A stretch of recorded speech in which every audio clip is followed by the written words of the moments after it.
我现在面前呢是苹果刚刚发布的全新耳机 AirPods 4，我们来一起开箱看一下。其中这个版本它是标准版本，就是售价999元的那个，没有主动降噪以及无线充电盒。右边这个呢是有主动降噪那个版本，以及有无线充电盒。我们先开这个啊。这一次有一个改变，就是 AirPods 4的包装盒里没有数据线了。哎，这个就是 AirPods 4，好小的一个耳机盒啊，这个真的是好小啊。然后我们再来看一下这个主动降噪版本的啊，哎，一样。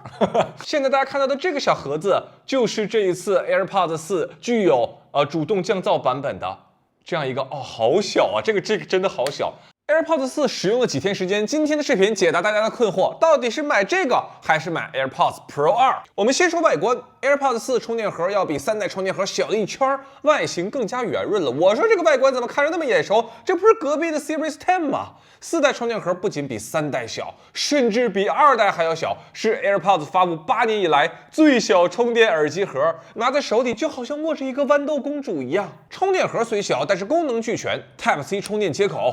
支持无线充电，以及支持 Apple Watch 充电器充电，支持查找功能，还配备了扬声器，就是你找不到的时候，耳机盒可以直接播放声音。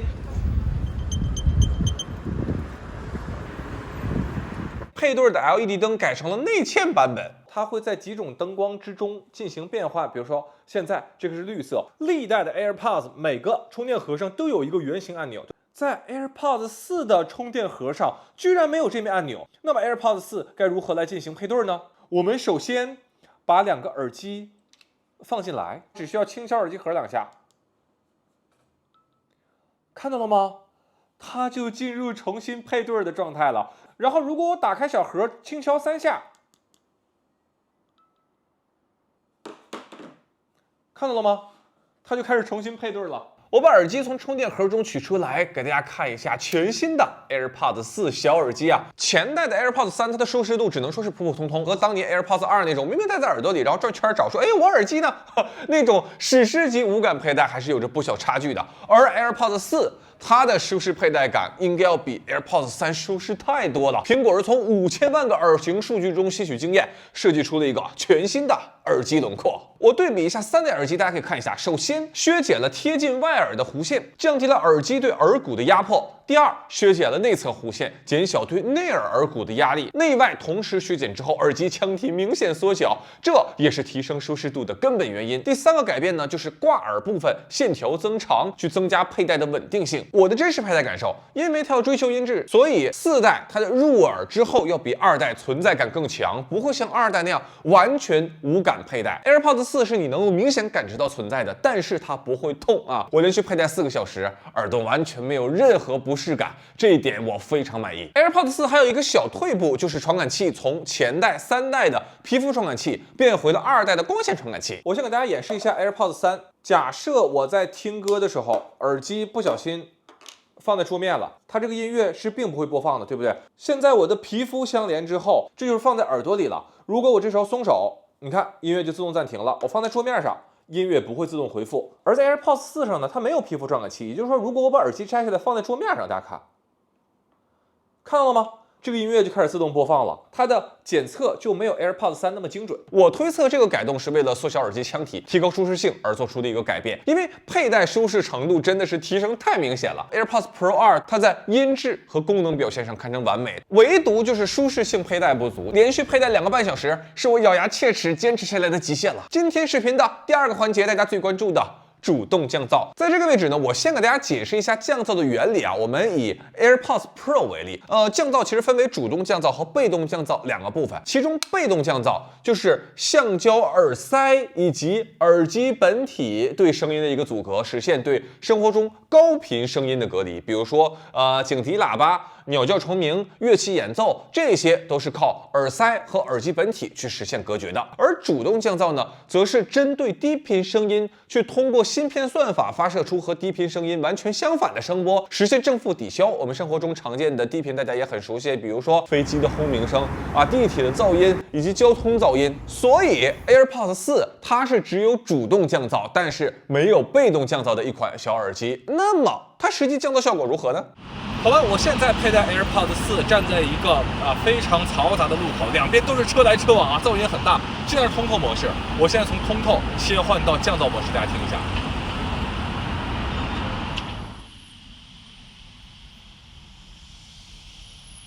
能听到它那个降噪过程是一个渐缓的降噪过程吗？然后我现在再播放一首歌，大家感受一下。每一次当爱在靠近，感觉它在清楚地告诉你。大家能感受到这个降噪效果吗？我跟大家说啊，在我使用的大部分生活场景当中 ，AirPods 4它的降噪水平都凶猛强悍。那么很多同学就纠结了 ，AirPods 4和 AirPods Pro 2，我该怎么选啊？对不对？它俩现在我看电商自营是差300块，那么我就来给大家实际对比一下。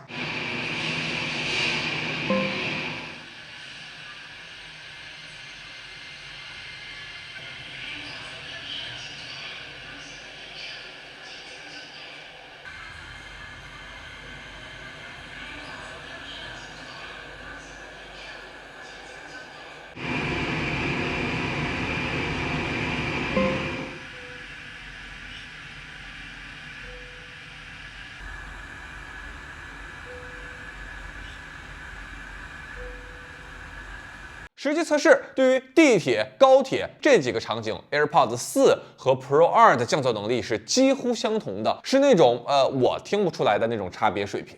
但是如果是在咖啡馆这个场景呢，如果有人说话，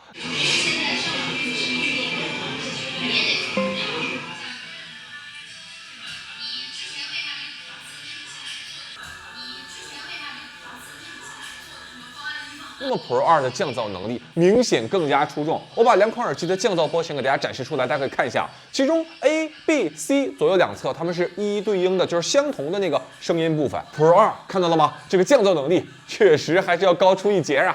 那么接下来我们再听一下音质表现啊，我会对比 AirPods 3、AirPods 4以及 AirPods Pro 2。I only wanted to have fun.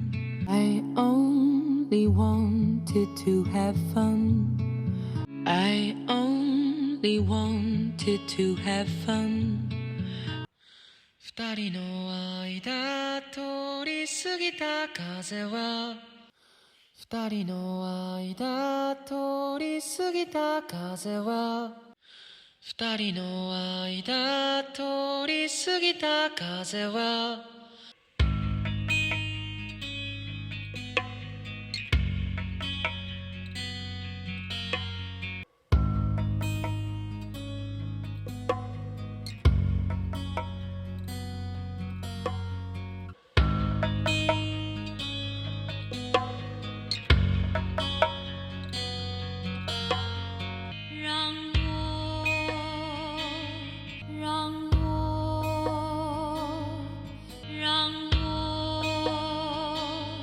我自己的感受，4的音质是明显好于3啊，和 Pro 2的音质非常接近。苹果还给 AirPods 4配备了通透模式，通透模式都给了啊，同学们，苹果降噪耳机的杀手锏能完美的还原出真实世界的声音，聆听外界的时候就好像自己什么都没带的那种听感。那有同学问了，AirPods 4它本身也没有耳塞啊，那日常佩戴的时候不就已经是通透模式了吗？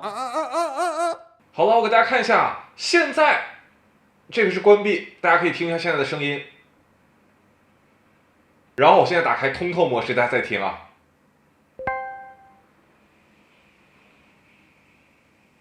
能听到空调的那个风声吗？这个声音是在关闭模式的时候被屏蔽掉的。那有同学说，那我为什么要保留空调的声音？其实不是保留空调的声音，而是保留所有的声音。就是通透模式，就是让你像没戴耳机一样。这还不算完 ，AirPods 4还支持自适应音频啊，支持语音感知，这些都是此前 AirPods Pro 2所独占的。现在我有一种感觉，就是 AirPods 4二皇子上位，新人要出头啊。不过 AirPods 4和 AirPods Pro 2相比，它的弱点在于续航时间。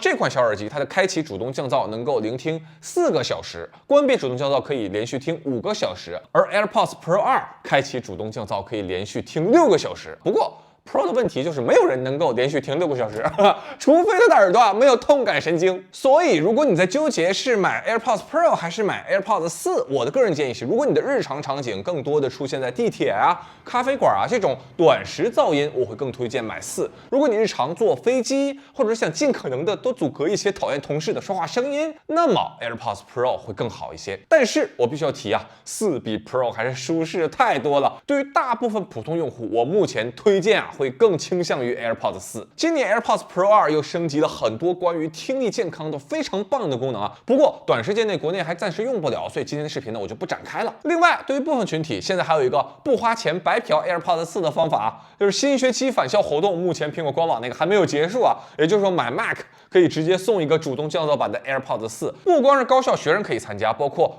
高校的老师啊、高校的员工啊，就只要有高校的工作证明，就哪怕是高校食堂颠勺的大师傅，他也有资格参加啊，就是可以给家里的孩子啊或者亲戚啊购买。AirPods 的新品是3年一更新，今年算是正好赶上了。以上就是我对于 AirPods 4几天的使用反馈。AirPods 4是苹果耳机产品线的一次超级更新，无论是舒适性还是功能性都大幅提升。AirPods 每代更新时间间隔大概在1000天左右，这次更新之后，再要等到 AirPods 5，那可能就要到2027了。我觉得 AirPods 4可能是千元档最能够提升生活幸福感的产品之一，它舒适、好听，有足够隔绝世界纷扰的能力，又能让你时时刻刻的和这个世界通透相连。2016年初代 AirPods 发布之初，有谁能够想到，在8年之后的今天，这个小家伙已经永远的改变了人们聆听世界的习惯。